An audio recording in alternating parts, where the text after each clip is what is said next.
Difficile d'imaginer qu'hier encore, des dizaines de voitures faisaient la queue devant cette station Total. Le premier jour, ça allait juste un petit peu avant le haricot où il y a la flèche bleue là-bas. C'est jamais vu.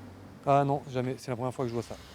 Mais aujourd'hui, la station est à sec, victime du succès de la ristourne à 20 centimes décidée par Total, en plus des 30 centimes gouvernementaux. Du jamais vu pour ce gérant.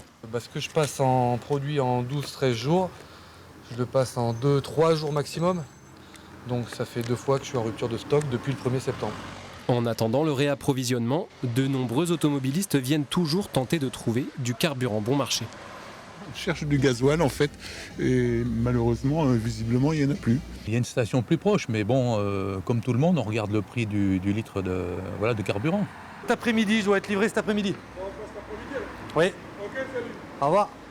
Dans les autres stations de la ville, la pénurie du jour chez Total maintient l'activité, mais avec un tel écart de prix, la situation inquiète les concurrents.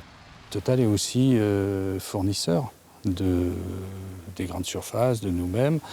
Eh bien, on s'interroge sur le fait de ne pas bénéficier de cette remise de 20 centimes qu'on aurait pu aussi répercuter aux particuliers.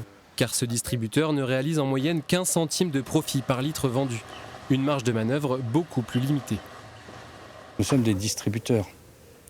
Et Total est dans l'extraction, Total intervient également dans le raffinage, où les marges, à l'heure actuelle, sont beaucoup plus importantes que dans la distribution.